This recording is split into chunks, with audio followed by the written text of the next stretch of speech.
Hello, good morning everyone to the faculties and fellow friends.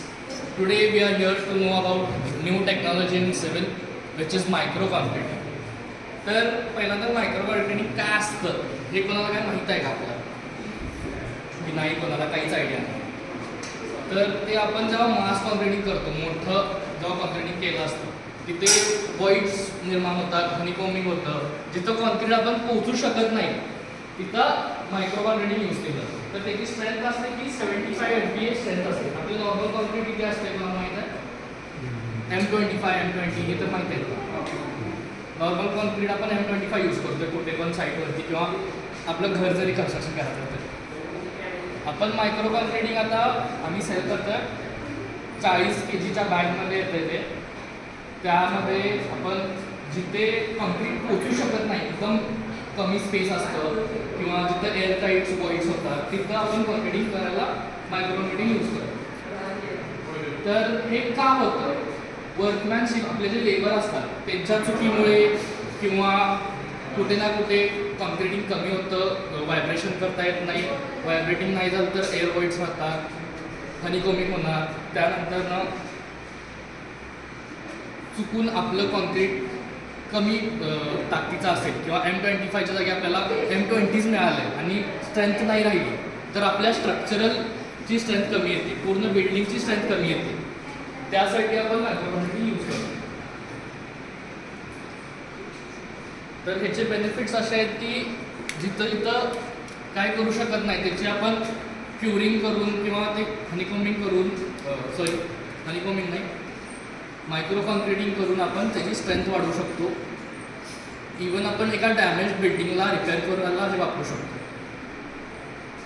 अजून पण काही questions असतील तर विचार.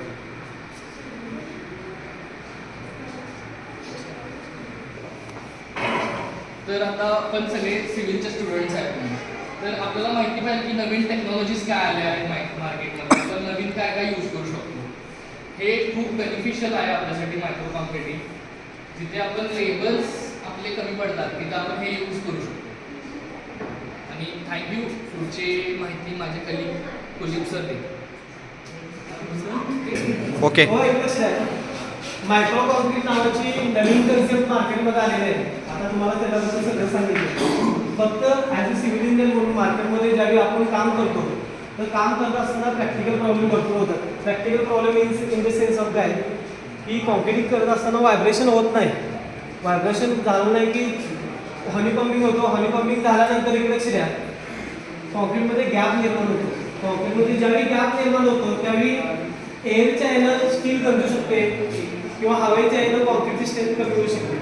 मग अशा ठिकाणी ज्या ठिकाणी कॉन्क्रीट जाऊ शकत नाही किंवा ज्या ठिकाणी असे मेजर प्रॉब्लेम होतात स्ट्रक्चरला, अशा ठिकाणी मायक्रो कॉन्क्रीट यूज करायला लागते. हे तुम्ही कस्टमरला सांगायला पाहिजे किंवा ओनरला सांगायला पाहिजे की जेणेकरून त्याचं स्ट्रक्चर सेफ राहील. आणि इंडस्ट्रीमध्ये बऱ्यापैकी इंडस्ट्रीमध्ये मोठमोठे फाउंडेशन असतात. मग अशा ठिकाणी मास कॉन्क्रीटिंगमध्ये ठराविक का होणार थोड्याफार प्रमाणात काय होते, व्हॉइड्स राहतात. जरा जरी व्हॉइड्स राहिले की त्याचे 10% त्याच्या स्ट्रेंथवर परिणाम पडतो. म्हणजे M20 असेल तर M20चा 10% म्हणजे M15 M16 मिळते. पण M15 M16 मिळालं की फ्युचरमध्ये त्याला फेल्युअरचे चान्सेस जास्त आहेत. मग असं होऊ नये म्हणून मायक्रो कॉन्क्रीट काढलेलं आहे. एकदम फाईन मटेरियल आहे. त्याच्यामध्ये थोडंसं पाणी टाकलं की मटेरियल तयार होतं. सिमेंट वगैरे काही घालायला लागत नाही. ते झालं की जिथे जिथे व्हाईट्स आहे तिथं जाऊन ते पोचतं. एक लक्ष द्या.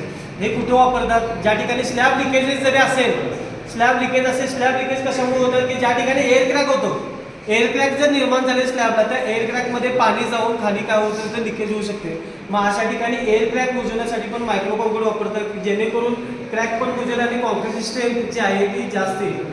तर ही एम कॉन्क्रीट जे आहे ते M75 M 120 पर्यंत आहे. 120 न्यूटन पर mm² पर्यंत त्या मायक्रो कॉन्क्रीटची स्ट्रेंथ आहे. आणि ह्याला फक्त 2 दिवस क्युरिंग करायला लागतं, 28 दिवस करायला लागत नाही. नॉर्मल जे कॉन्क्रीट आहे त्याला 28 दिवस क्युरिंग करायला लागतं. ह्या मायक्रो कॉन्क्रीटला 28 दिवस क्युरिंग करायला लागत नाही. ही 40 किलोची बॅग आहे.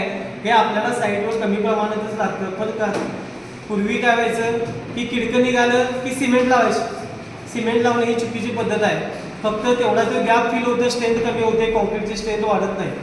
मग अशा ठिकाणी ज्या ठिकाणी गॅप असेल अशा ठिकाणी मायक्रो कॉन्क्रीट लावलं की तिची स्ट्रेंथ वाढेल आणि स्ट्रक्चरल फेल्युअर भविष्यात होणार आहे ते होणार नाही.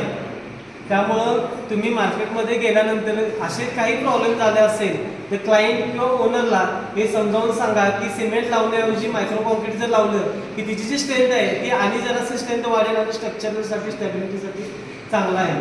आणि दुसरं म्हणजे market rate as compare to other ह्याचा जरा कमी आहे आणि स्ट्रेंथ पण जास्त आहे आणि फायद्याचं मटेरियल असल्यामुळं तुम्ही ज्या ठिकाणी साईड घ्यायची ज्या ठिकाणी हॉलिकॉम्बिंग होईल कॉम्पॅक्शन होणार नाही प्रॉपर कॉन्क्रीट ज्या ठिकाणी जाणार नाही आणि गेलेलं नाही त्यावेळी स्ट्रेंथ वीक होते अशा ठिकाणी कॉन्क्रीट पोहोचवण्याचं काम मायक्रो कॉन्क्रीट करते. त्यामुळं अशा कंडिशनमध्ये मायक्रो कॉन्क्रीट वापरायला पाहिजे हे तुम्ही ओनर किंवा क्लायंट किंवा भविष्यात तुम्ही ज्यावेळी साईड घेणार अशी कंडिशन ज्यावेळी येतील त्यावेळी तुम्ही ते इम्प्लिमेंटेशन करायला पाहिजे. धन्यवाद.